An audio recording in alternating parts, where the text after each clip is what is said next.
And we're live. Ladies and 101 station with the attitude, Suppa Duppa morning show. Got some joining us in the building. Guys, say good morning to members of the Party for Progress. We have candidate number one, Melissa Gumbs, Yes, leader sir. of PFP. Good morning, Melissa. How Good you morning. doing? Good morning. I'm Oh, good. hold on, I got to turn your mic on. MP Melissa Gumbs, good morning. How you doing? Morning, Super. I'm good. Good It's to have- early. Yes, it is early. Good to have you here on the show. And also, we have candidate number seven, Mr. Nelly Blaise is here with us this morning. Good morning, Nelly. How you doing? Good morning, Super. I'm doing good. No stranger to the show. Yes, no strangers to the show, but you're wearing a different cap today. Yes, Even indeed. though you're not really wearing a cap, but you know what I mean. So for those of you that might not know who Nelly is, just give a brief introduction of who you are. All right. So my name is Jean-Oneli Blaise, but you can call me Nelly. That Jean-Oneli is very long, I know. Right now, I am the current senior academic manager at the Medical University. So I'm also the former project leader of the St. Martin Youth Brigade, and currently I do BJJ and the coastal cleanup, St. Martin coastal cleanup. Okay. Now, of course, a lot of people know you from the Youth Brigade. And tell us a little bit about why you decided to enter the political arena this time around. So I was in the United Kingdom at the time. I was a HR advisor, and I just finished received my master's in business administration and team management, and I wanted to give back meaningfully to my community. And actually, the St. Martin Youth Brigade brought me over to St. Martin from the United Kingdom. And when I got here to St. Martin, and I was, interacting with the youths, and I saw what the St. Martin Youth Brigade was about, it touched me deeply that those same youths were going through the same thing that I went through when I was a younger person, bad role models, disenfranchisement, and living in a vulnerable state. So I wanted to advocate for them, and that's what I did. And I said, you know what? I want to join PFP because that's what they stand for equality, to being inclusive, and also making sure that people are living beyond their basic needs. Right. Now, Melissa, of course, I know when it comes to PFP, they have a very rigorous regimen when it comes to who gets to join the party. Yeah. And what made you decide to say, you know what, I think let's give Nelly a chance to be on the PFP slate? No, I think Nelly's his whole demeanor, and that commitment to doing the right thing and doing the best so that our young people especially can live a life of dignity, that was very different from his own upbringing. And that openness and honesty is something that we ask for from everyone. And right away it was a click with myself and the others who met with him at our standing restaurant meeting place of Beirut. No, but it was an instant click right off the bat, and just that commitment to a progressive vision for St. Martin and alignment with our values and principles. Was he the one that came to you, or did you look for him? He came to us. He came to you. He came to us, and that's something that a lot of the persons that have come to us directly. So that's also always good as well. Okay. Now PFP is besides ECE, you guys are the smallest party contesting the election. Yes. I believe 10 persons on the slate. Yeah. How easy? Because a lot of people say, oh, you know what? They'd like to see a party that has, the full slate, 23 candidates. But how easy, or should I say difficult, is it to put a list together, especially when it comes to you putting it can be pretty lists? tough when you're looking for a specific mix of people. When the focus is on quality rather than quantity, it can be very difficult. We've had many meetings over this last year, and still ended off at 10. But we had a goal for ourselves. We said, if we don't land here, 10 is an acceptable number. And slow measured growth is also a very positive way to move forward with a movement such as this. Yeah. Now I've been hearing you mention quite some times that last election you guys didn't mind staying in opposition.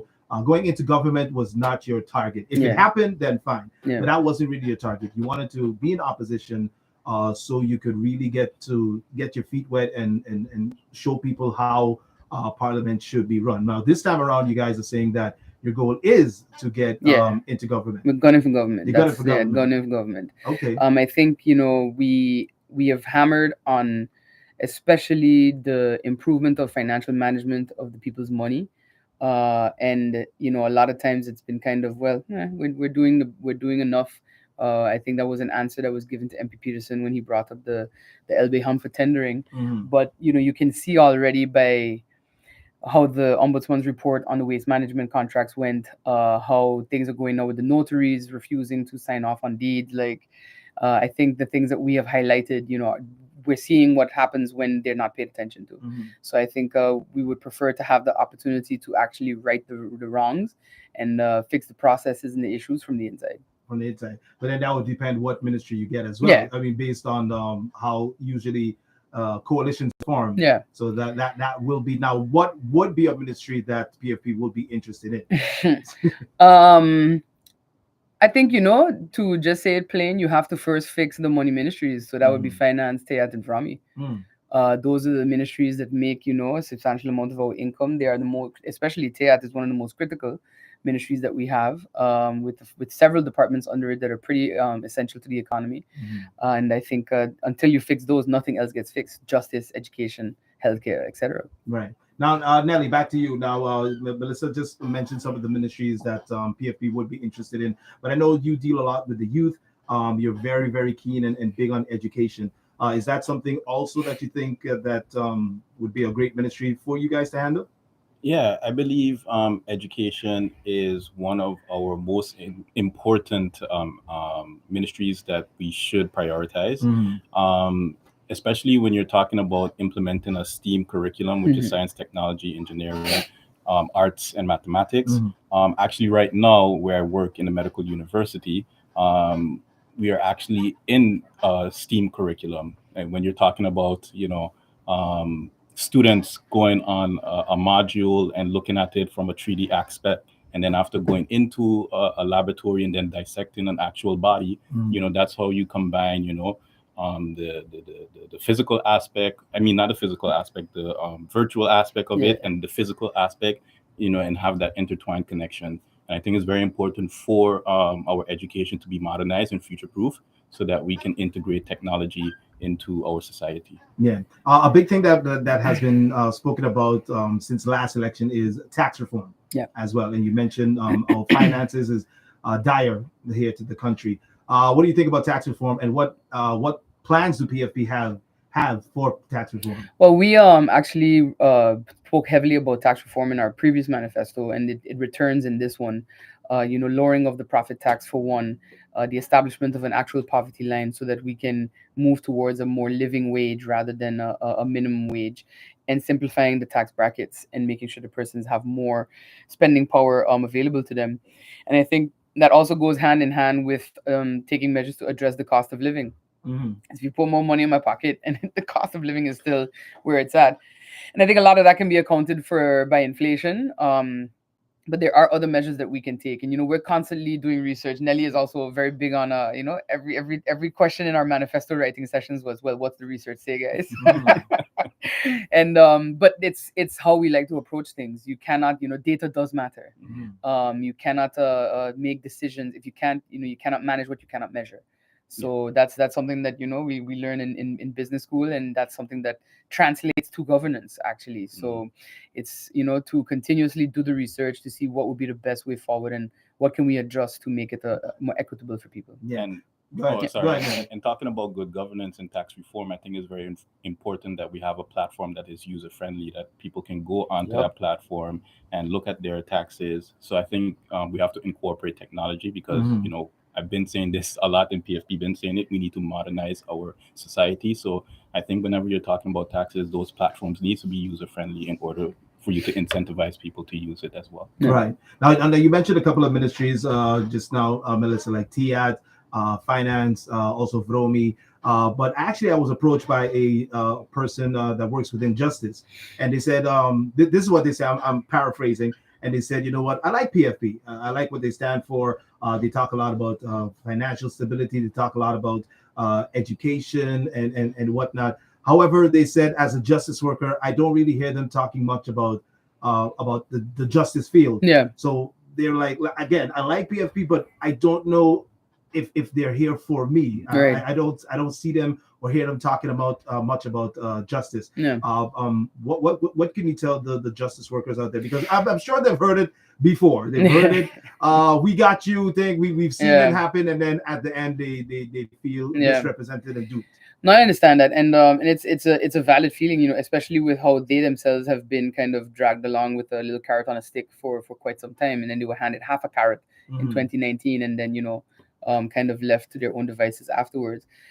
We speak a lot about financial management and improving that, because improving that improves justice.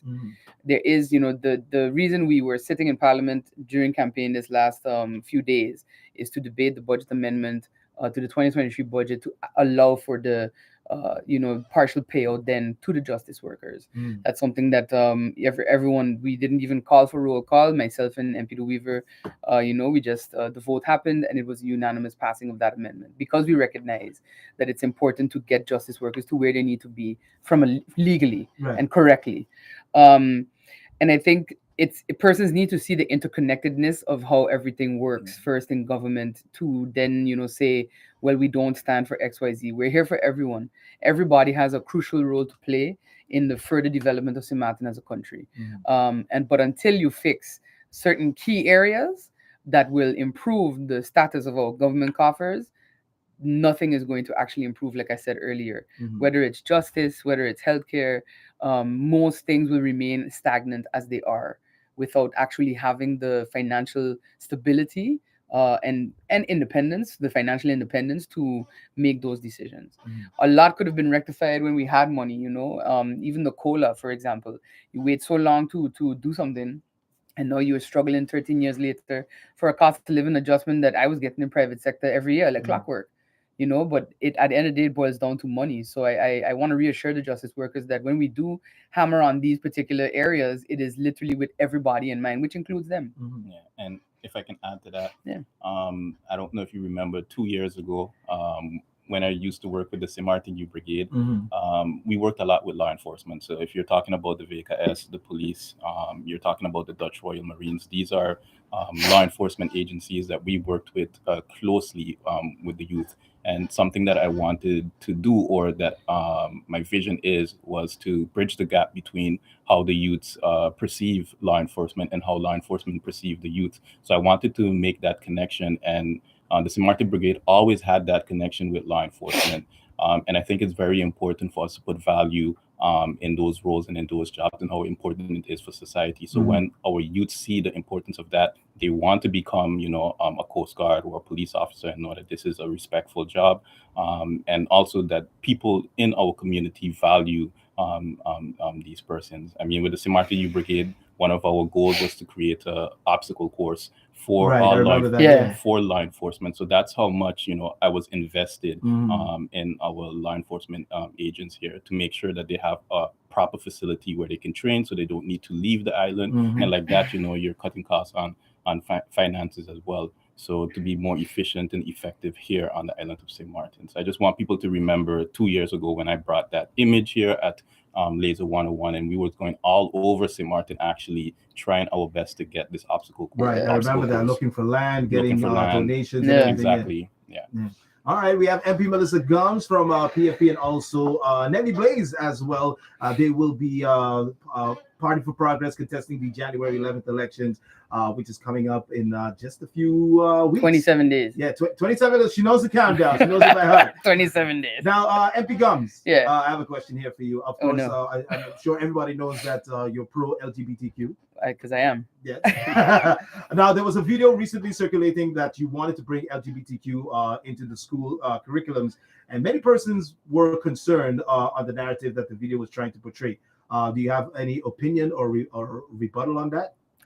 I think I know. You remember the video? There's been a few. From that particular individual. Someone did bring this to me and said, well, are you going to address it? And I'm like, I don't think that you have to pay attention to every dog that barks. But when, I've been battling with it for a couple of days now, as Nelly knows, we have had discussions in the team about it. And I think for me, when it's harmful, to young people, actually, I think that I have to address it. So thank you for the question. my rebuttal or my remarks would be that when I spoke, and I've spoken about this on the floor of Parliament also, I've Right. asked the Minister of Education, what are the plans for a progressive and inclusive sex education Mhm. curriculum that is not just 1 week of real talk or girl power, which they do a great job with the time that they have allotted to them. Mhm. But it's not comprehensive and it's not continuous. And I think if we focus more on the health aspect of it, persons would be less inclined to have the reaction that they do. Children in the schools are exposed to many things that we were maybe not exposed to when we were in school. The AIDS Foundation came to Parliament, and this was after I'd already asked a few questions, but it just reinforced my focus on providing a curriculum that actually helps our students protect themselves. Mhm. The AIDS Foundation revealed to members of parliament, and majority of them were in there, so they can tell you that you have kids exposed to very worrying um, amounts of sex, pornography, etc. You have 7 year olds watching pornography. Mhm. There are 11-year-olds having sex in our schools, whether it's boys with boys, or girls with girls. That's happening already. The approach to progressive and inclusive education when it comes to that, Mhm. with for health reasons, is to protect them actually, to let them have the information to make safe choices, and to ensure that they're not in harm's way, whether with each other or whether with persons in positions of authority. All of that is included in actual sex education. Mhm. To yeah, essentially help young people make decisions that ensure that they're not going to have life altering situations happen to them at the most tender ages that they are. And Right. I actually have polled former colleagues of mine, who have kids, and I said, well, at what age do you think you should start, informing your kids? And many of them were like, I've been talking to my child about sex since they were 5, Mhm. because I know that if I don't talk to them about it, someone else will, Somebody else will. Yeah. probably one of their classmates.